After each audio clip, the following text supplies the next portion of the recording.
Tracey Gordon. If you don't believe me, there I am. And I'm super nervous about this. I love public speaking and I love performing, but I'm always really nervous about it. Like a lion is chasing me. I'm like shaking and my heart is pounding and I'm sweating. I'm sorry, people in the front row. But I think an important first point is that the audience is always on your side. Nobody is in the audience betting like, she's gonna fail and I'm gonna get my 20 bucks. I hope not, at least I really do. But just to give you a little background on me, I am a coach and a learner at Lingo Live. I've been studying Japanese for 3 years. I also went to Japan and I taught ESL there from anything from nursery school to business. And yeah, that was super fun and enjoyable. This is falling off, so. I also do improvisational comedy. For those who don't know what that is, I basically get up on a stage and I say, okay, well, give me a word of inspiration. And then with my team, I'll do a show about that. So no script, I just make it up on the spot. Yeah, it's super fun. I also need a haircut. That's a true fact about me. Great, so similar to Kristen's presentation, my presentation was started by another Lingo Live coach, Steven Serrano. So that's what I really like about the Lingo Live coaching community. You can get so many skills you can share with each other, and it's a really great way to keep building knowledge. Everybody's looking to continue learning. So with that, I'm going to tell you a little bit about presentations.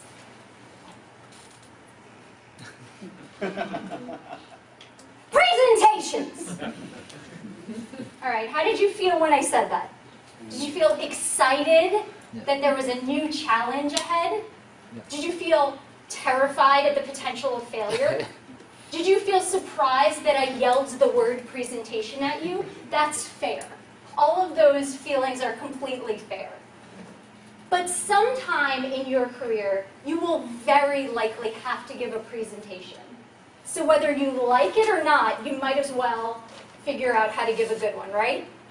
Yes, we all agree. So with that said, I'm going to give you an example of a very bad presentation.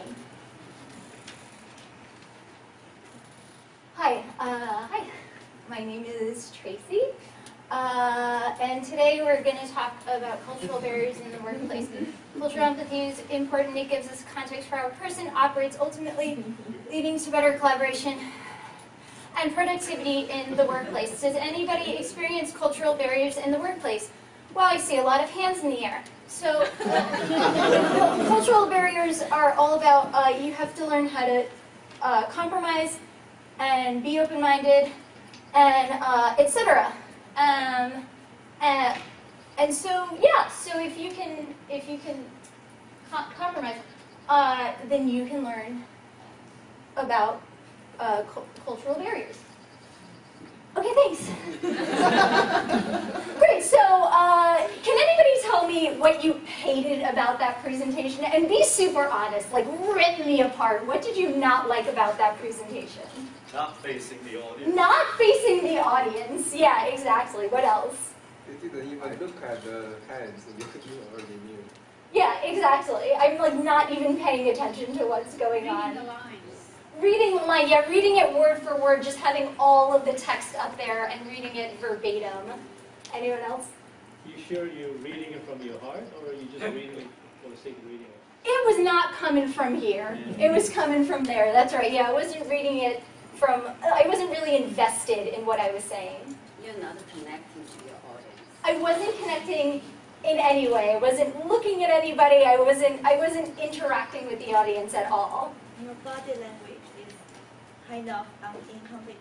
Yeah, exactly. The body language of just like scratching the head and like really close together. Anything else?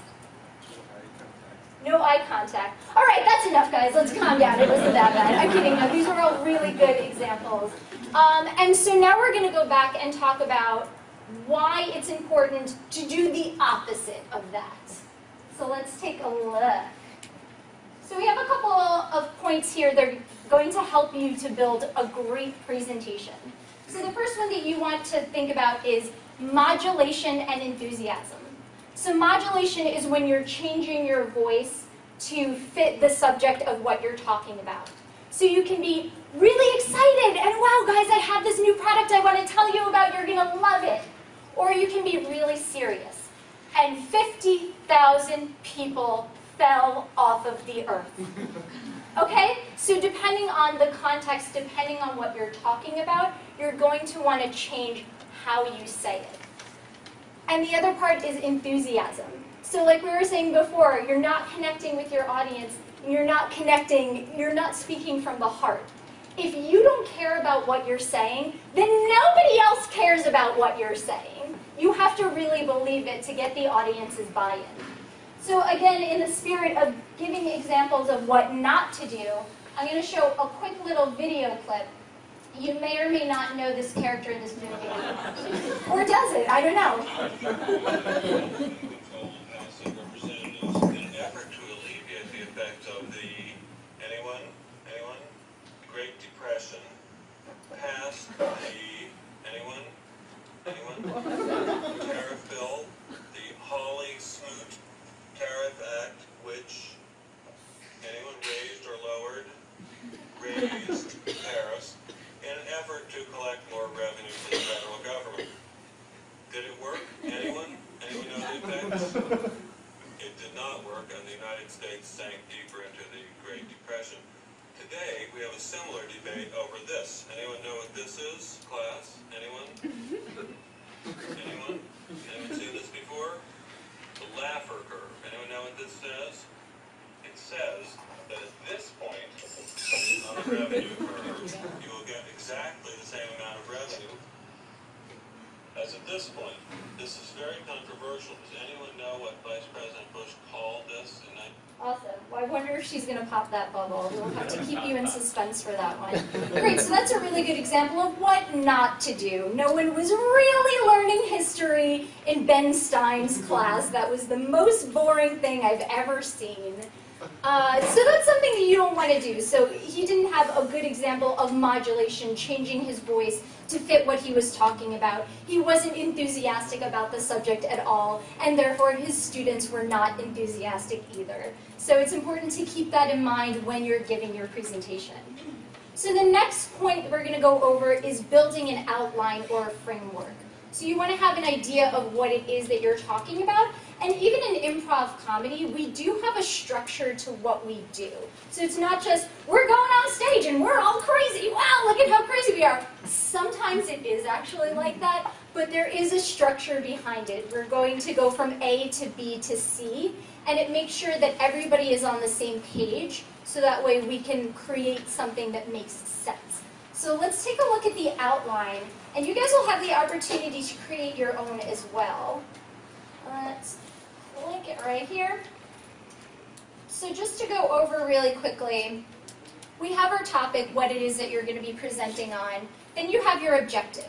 Your objective is not for you to say to the audience, but it's for you to keep in mind that when you're gathering information, everything should fall in line with the objective that you're speaking about. So it's to bring you back to what is important.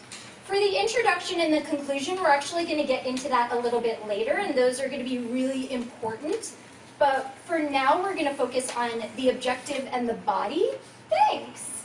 Oh, I got a little support. Let's scroll down, too. So for your body, you want to come up with a few ideas that support your main thesis. And you want about 2 to 4 points. Anything beyond that is probably just going to be way too much information. So 2 to 4 strong points that back up what you want to talk about. For your body, you should have the point, and then breaking it down. So how are you going to talk about it? What examples are you going to use? And again, you don't want that wall of text. You don't want to be reading off of the paper. So you want to have just a few bullet points that remind you, oh, this is what I'm going to talk about. So that way you're free to be connecting with the audience and be more engaged. You just have that quick little reminder of here is the topic that I'm going to cover. So Kristen is actually going to help me and go around. We do have a worksheet for you guys. And so what I want you to do at this point is just write down your topic, your objective, and your 2 to 3 points for your body. You can do the bullet points with that as well. So we can go around if you have any questions, but I'm sure people have presentations coming up that you can think about, and you can use this to get started so you don't have to do your work at home. Isn't that nice? You have your objective, which is for yourself, to remind yourself why you're giving this presentation, what it is you want the audience to take away, and you have your body written down with your 2 to 3 main points, and just breaking it down into small bullet points. So just a word or two to kind of help support what it is you're going to be talking about. So let's go on to gesture and body language. I love gesture and body language. I love it so much. It's because I use it a lot. I think I'm half Italian and we're really big on like using the body language all the time. So that comes very naturally to me. But it's really important to have proper body language in a presentation because it gives the presentation a more conversational feel. So going back to the worst presentation that you've ever seen from before, there wasn't very good body language, as we pointed out, right? It looked very unconfident. It looked very small, so I don't know what I'm talking about. I'm not connecting with people. And it's so awkward then for the audience to have to watch someone who is just so visibly uncomfortable on stage. So if you present yourself with confidence, then it will come through to the audience and it will be a lot better for everybody. And to have that conversational feel, you don't necessarily want it to be like you're talking with your buddy, because depending on the situation, if you're talking to your coworkers, that could be super inappropriate. But you do want a relaxed feeling to how you're talking, to have, you know, just to make things a lot more seamless and to be able to, again, connect with the audience, because engagement is really important when you are presenting. And in terms of gestures as well, you want your face to be able to match what it is you're talking about. So again, if we're talking about this really exciting product, if that's not showing on my face, guys, I have this really exciting product that I want to tell you about. You're really going to like it. I bet you're going to love it. That doesn't really convey exactly what it is that I want to tell you. So make sure that your facial expression is matching the content of what you're saying. And I have another quick little video. We're just going to watch like 30 seconds of it. Just this dude I found on YouTube, but he uses a lot of body language. It might be excessive, but just take a look and notice. Here's how to have world-class meetings. At EOS Worldwide, we teach every client something called a level 10 meeting. We call it level 10 because every business owner we've interviewed, we ask them to rate the effectiveness of their meetings on a scale of 1 to 10. On average, they rate it a 4. So if you're normal, the effectiveness of your meetings is somewhere around a 4. Here's how to get it to a level 10. As I illustrate the level 10 meeting for you, a couple things I want to make note of. The reason it's so effective and why it's world-class is, frankly, it's a time management tool. You and your leadership team coming together for the precious 90 minutes I'm about to show you is going to save you time. You're literally going to save 2 to 3 times the amount of time you invest in the level 10 meeting as a... All right, we're not going to watch 90 minutes of this dude, but you get the idea. So he's using a lot of body language, and for some people that might be too much, and that's totally fair. But I would say it's better to err on the side of more body language than not enough. And the other point, did that not show? Did that not show? Oh no, it did. Okay, sorry. I switched back without even realizing. I'm so on top of it, past Tracy. Thank you. But another thing that he did was he made the body language really relevant to what he was talking about. So I'm going to show you in my presentation, point by point, the team together. So all of these elements help people to understand what you're talking about. So body language is important to, again, connect with people and keep it conversational. but it's also a really good way to make sure that the audience is following what you're saying as well. So you don't need body language for every single word you say, but it is important to have some to make it a little more comfortable feel. Awesome. So let's move on to adding emphasis with questions and repetition. Does anybody know what 100 times 0 is? Just raise your hand. Do you know what 100 times 0 is? Okay, great. So I see a few hands in the air. I don't care about the answer. I know the answer, but now I know who's paying attention. It's the people who raise their hands. So a great way to make sure that your audience is listening to what you're saying, taking in what you're saying, and digesting it is by asking questions. So you can either ask rhetorical questions, which are questions that aren't meant to be answered, it's just something to get you thinking about the ideas, or you can ask a legitimate question like Kristen was doing a great job in polling the audience and what do you think. So either one is fine. It might depend on your audience size. It might depend on the audience that you have. So maybe you have somebody open for you and you're like, nobody's raising their hand, I'm not asking any questions. So you can really feel it out depending on what you think is appropriate. But asking questions is a really great way to get investment from your audience. As for repetition, repetition is important if you want to emphasize something in your presentation. I'll say that again. Repetition is important if you want to say something important in your presentation. Right. So if you have something that you really want to emphasize, if you really want to drive your point home, you can repeat that point. And you can also use modulation here, right? So you can slow down, you can say it more seriously, because then people will absorb it better. They'll say, okay, well, wow, this sounds important, I better listen up. So making sure that you're using your voice to your interest to help you further your point along. Awesome. So let's go back to those outlines. I want to talk about the introduction and the conclusion here. So the introduction and the conclusion are the most important points of your presentation. These are the things that people are going to remember long after they've forgotten what you say in the body of your presentation. So maybe a week from now, you won't remember what I'm saying right now, but hopefully you'll remember what I said in my introduction and in my conclusion. So the introduction should, of course, introduce the topic that you're speaking about, and it should cover the points that you're going to go over. So in this case, I'm going to be talking about compromise and discovering new opportunities. I've underlined it here so you can see. And a great way to engage the audience to start off a presentation might be to tell a story, a personal story to connect with people. It might be to ask some questions to get people to think about the content. It might be to yell a word at somebody. You know, whatever works for you, as long as you're grabbing the audience's attention, that's what's going to be important in the introduction. In the conclusion, this gives you an opportunity to reiterate your points. You don't have to go over the details of it. You don't have to say, well, remember, compromise means that we're working together and we're finding middle ground. You went over that already. You don't have to worry about it. But just remind the audience we talked about compromise and that compromise is important. And you can tie in the story from the beginning. Some people like to split their story, so they might leave you on a cliffhanger in the introduction and say, but we'll get to that later. Right? And in the conclusion, you can tie everything up.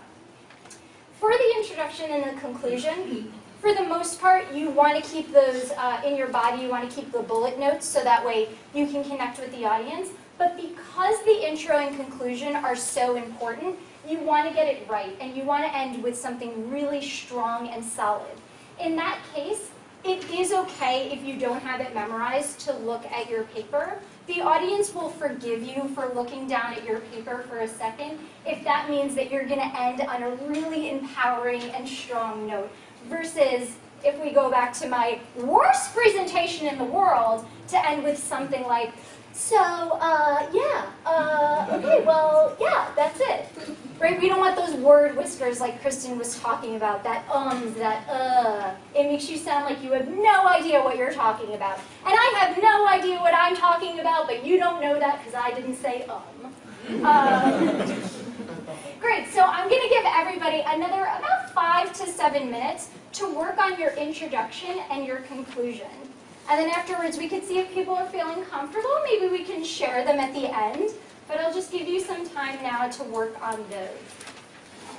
All right, I see some faces looking up. That tells me we're probably about ready to wrap it up. So great, so in your conclusion you should be pointing out again what it is you're going to be talking about, getting the audience's attention with some kind of story or question, or explaining what the problem is and letting them know that you have the solution to it. And then in the conclusion, just summarizing what it is that you talked about and wrapping everything up and giving the audience something really empowering, really inspiring to walk away with, making them feel like, I want to make this change, I want to do this thing that was being presented. So that's when, yeah, I thought that was really great. I especially like the topic. It sounds very ominous. Self-driving cars are coming. Could be a horror movie, but I think it's a great way to start it out, because that might pose the question, or you could ask the audience directly, how do you feel about that? Because that's a really pretty controversial topic. Some people are like, absolutely no way, I'm not having a robot drive me around, that's scary. And other people are like, robots are way more competent than anybody else on the road, I'm with the robot. So to start off with a question to gauge the audience's reaction about that might be a really good way to start it off. But I thought that was really great, and even after just having written it, to be able to look up and connect with the audience. I wrote mine maybe 2 weeks ago, and I'm still like, well, here's what I wrote on my paper. But I think that's great. Yeah, to have those points and to be able to organize them in a way that helps the audience to understand the flow and your thought process. It's really about getting everybody on the same page. If here's how I'm thinking about it, I invite you to think about it in the same way that I am. Questions about what has been covered so far? I have a question about what hasn't been covered. Ooh, a question about what hasn't been covered. It's the actual PowerPoint presentation itself. The slides. Can you tell us a bit more about that? About the slides that I created? Yeah, how should you create your slides? Ooh, that's a good question. How should you create your slides? Just in a quick, just high-touch sort of level, I like a lot of colors. I like pictures, maybe because I'm secretly a 3-year-old in disguise. But I think it's a really good way to get the audience's attention instead of having just black and white. So maybe having some sort of picture to correspond with what you're talking about. The slides can be your outline. So if you have your points and just a couple of words and you delve into the bullet points in detail, that can be all up there, and then you don't have to have your paper in front of you. So that might be a good way to structure your slides to work to your advantage. Just in general? Just in general, yeah, that's what I would say. Just, you don't want to have that wall of text. You want to keep it bright, you want to keep it interesting, and you can use your outline structure and actually put it on your slides. Awesome. Any other questions? Ms. Kristen. Oh, go ahead, please. I'm wondering, like, how do you determine how much content you want to put on your, like, how much that you actually want to present versus what you want to put on your slide, right? Because Yeah, I wouldn't put too much on the slides because I prefer, again, if we're talking about audience engagement, we're talking about we're all making eye contact and you're focusing on what I'm saying. If there's a lot going on up here, people are going to be reading that and they're not going to be focusing on what you're saying. So ideally, if you're presenting on something, you're pretty knowledgeable on the topic to begin with. So you don't have to rely too much on your slides. That's more of a security blanket. And a lot of times if we see that text, we're going to want to read it, as opposed to saying, I've got this, I can just speak about it. So if you don't have it in front of you, you don't have that security blanket and you don't have a choice. You just throw yourself out there and you've got it. Are there any other questions? But sometimes the audience needs the visual aid as well to remember the points. Yes, sometimes the audience does need the visual aid. So depending on what you're presenting, graphs are really helpful, diagrams, things like that. It depends on how detailed you're getting into. So you can definitely play around with the structure. We didn't have too much time to get into that part of it now, but I think that's a good point. Depending on what you're presenting, you might need more or less information, but if you don't have a visual example that you need to be showing, err on the side of less text. So, yes?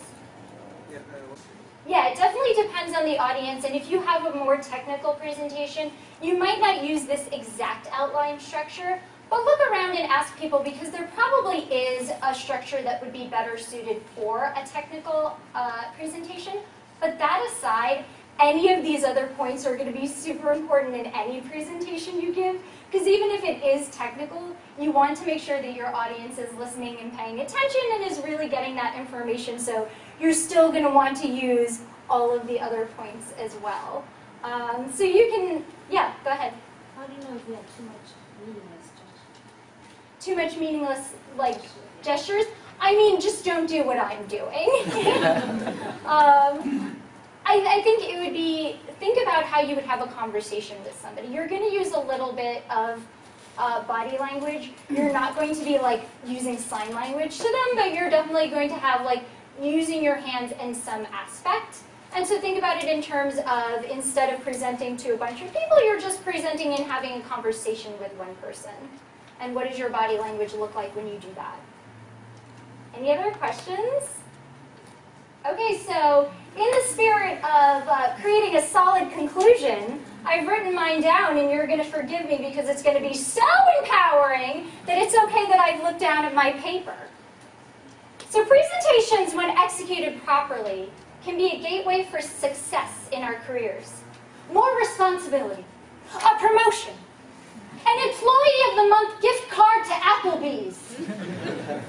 The basic structure of a great presentation will always use the same framework.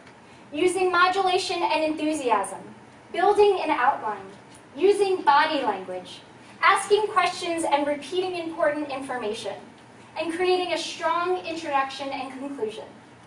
So when the word presentation instills fear or creates excitement in you, you'll be able to conquer it. Thank you.